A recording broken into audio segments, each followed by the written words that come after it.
It is slowly sinking in na hindi talaga stable ang freelance.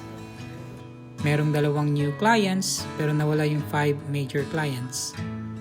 Prices of basic needs were suddenly expensive. Outflows are higher while inflows are slowly going down. Well, back to square one.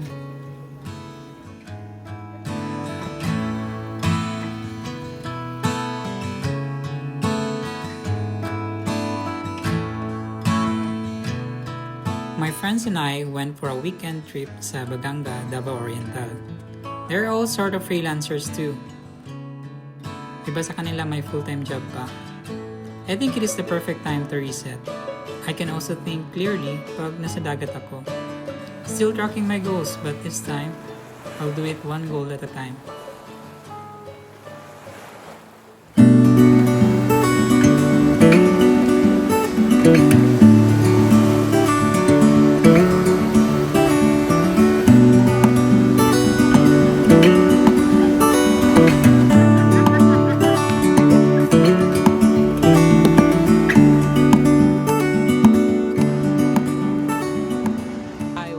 Sa akong channel, this is another week of goal setting and goal tracking.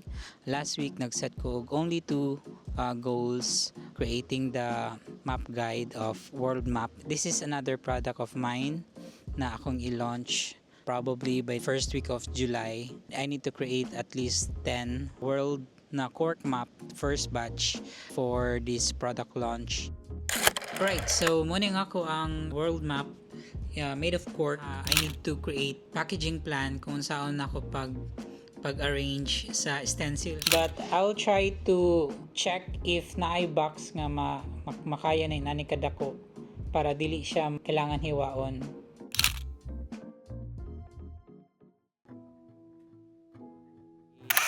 This week pod na ako karon sa Baganga. I'm with my high school friends to have a quick weekend getaway. And I do need some pause sa akong life. Even though short weekend trip lang siya, kung ang kailangan na good is some clarity o some guidance pod nga at least ma-set na ko ang life moving forward. Kay there's another big shift sa akong life. I've been freelancing for almost 10 years now. So nag-start ko og full-time freelance year 2018. Since then, since nag-resign ko sa ko ang corporate job sa Makati, nibalik ko Jensen and then nagpalit ko balay sa Davao. Since then, dagan kayo kog mga lessons, learnings as a freelancer. Ug ako lang is wala kayo na ko siya na share pod sa mga tao, sa mga friends nga needed pod na matry ang freelancing. Kay dako pod siya og tabang pod to elevate or to unlock milestones. Kay daw kay difference sa corporate job ug sa freelance world. I will try to share as much as possible ako mga experiences for the past almost a decade of being a freelancer. And I am a freelance graphic designer, but I'm also doing so many things aside from that. Today, actually, month of May, I decided to step back. And then, ang naitabo is, kailangan ako magtanggal og tao. Although na sila yung ilang mga clients pod, dili pod ingon nga zero pod sila. And then, I made sure nga naa sila stable pod na mga clients, na sila stable job. And dili dako og kawalan if ever nga mawala sila sa ako as their leader. Nag-decide ko nga mag-ako na lang sa karon, although kauban gyapon ako si Barry akong partner to help me manage my clients, pero nagagamay gid ang clients so far and ang overly saturated ang freelance world. I think dili man siya ingon nga wala na joy kanang kung nagpalubog na ang freelance career kay saturated siya in a way nga daghan kayo mga freelancers nowadays. And then I think I failed to scale up, to level up my services. Kay nagstick lang ko sa ako ang podcast editing services, akong graphic design, but there are so many things now na kailangan ako studyhan, kailangan ako ma-learn po ng mga skills kay dili lang man nga dira lang perminti. Kay karon there's so many things like na ang ChatGPT, na ang Cloud AI, ang Canva, na po integrated. Everything mostly is integrated now with artificial intelligence. And dili jud magkumpiyansa ang mga freelancers kay dako jud siya og factor pod. So I think ang goal for the freelancers karon is to really make use of the new technology, the artificial intelligence, make them as their tool, not as their enemy. Naman po yung mga uban nga dako pog help, like for example the ChatGPT or Cloud AI.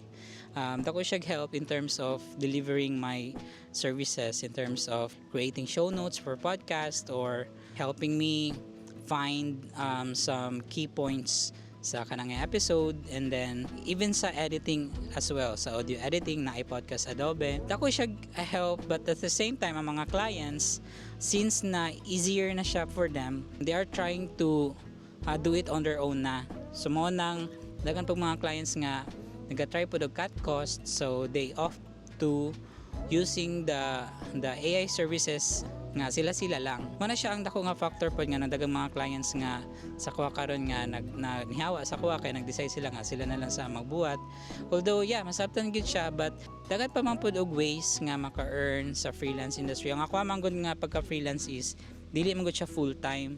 There's a big difference between a freelancer and a virtual assistant kasi confusing siya mostly sa tanan kay once you say VA mo siya gi-generalize sa tanan, but virtual assistant naa siya fix na ubang virtual assistant nga naay fix nga time, like naay time in time out. Basically mura sila og kanang employed gyapon sa isa company nga kailangan nila mag time in, kailangan nila mag time out.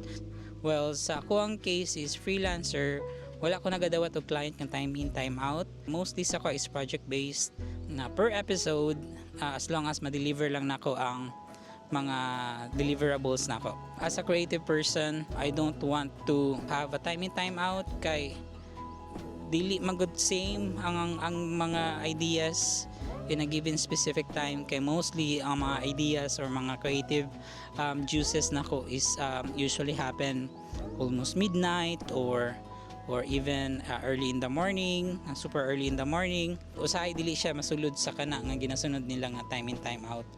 But most of my clients are actually okay with that as long as I can deliver the projects on time. So moto, that's why kailangan ako mag-step back, and I'm not worried actually nga ako na lang pud balik nga mag-edit sa tanan mga clients. I think it's a big lesson din for me kasi katong time nga dagan kay kog freelancers na anak ko yung mga enough time to do my thing. Ang nahitabo is wala po na ako siya na nagamit og tarong ako ang free time, kay imbes na katunta nga time kailangan ako scale up ang business, kailangan ako mangita og kanang ways nga how to earn more. Nahimo na yun siya kanang time nga na-insert ang procrastination, na-insert ang kaning doom scrolling sa social media. Nahimo na yun kog consumer sa mga creators na ang ako ang goal unta is to be a creator. Kuan lang isayang lang kay how many years na I've been doing freelancing na naanaunta ko yung mga tao, and then trying to level up my income, even reaching more than 500,000 a month. Karon nagahinay, nagagamay, and then mga akong mga expenses kay nagalobo pod. So it's a typical lifestyle inflation. But I do understand, and ako lang is I'm aware about my expenses. I'm aware about my lifestyle, and actually I've been tracking my expenses since day one, so I know my inflow and outflow. That's why it is easier for me to decide if I need to hold on sa mga freelancers na ako or I need na magbawas. And as per assessment with my current standing, I really need to do some actions nga kailangan dyan ako nga magbawas sa karon. Although this is not the end of freelance career, dili po ko masugot nga dili mag-work ang freelance career because it's been my bread and butter for almost a decade now. So I should know the strategies, the things about online world. I've been a pioneer since 2018 pa, before pandemic. I just failed in so many things, but nevertheless, katong mga panahon nga na ako'y free time, actually dili po siya maingon nga nasayang pod kay because of that I enjoyed my life as well. I've been traveling to so many Philippine provinces, even outside the Philippines, Thailand, Taiwan, Bali. Na-enjoy gapon, mura gihatag lang po to sa ko nga time nga at least to experience life, not just work. But now I'm trying to balance it more, to experience life more.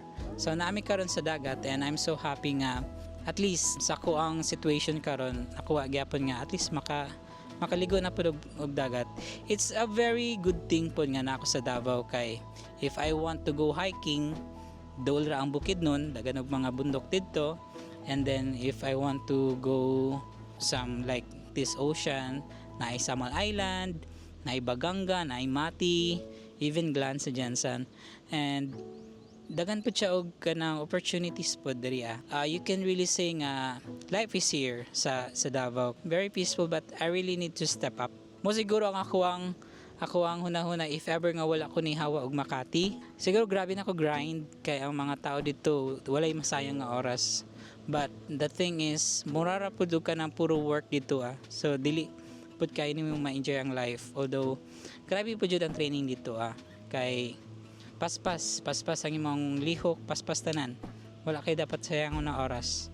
And yeah, mo lang sa itong akong update sa karon, and actually that's why I am doing YouTube kay mo gini ang goal nga gusto gina ako ma-consistent na mabuhat nako kay permitin ako sige gingon sa akong self nga kanus ko mag-YouTube kanus ko mag-YouTube kung dugay lang unta ko nag-start aning YouTube dagan unta ko na share about freelance even before pandemic. But yeah, dili po siya ingon nga late na po kayo if you are planning to do your YouTube channel as well to share your insights.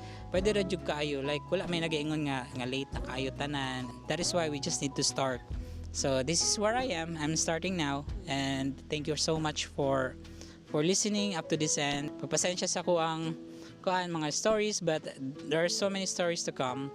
And if you want to be notified for the next video, don't forget to click like, subscribe and the notification bell. Walang sa tong update. Thank you so much and have a great day. Bye-bye.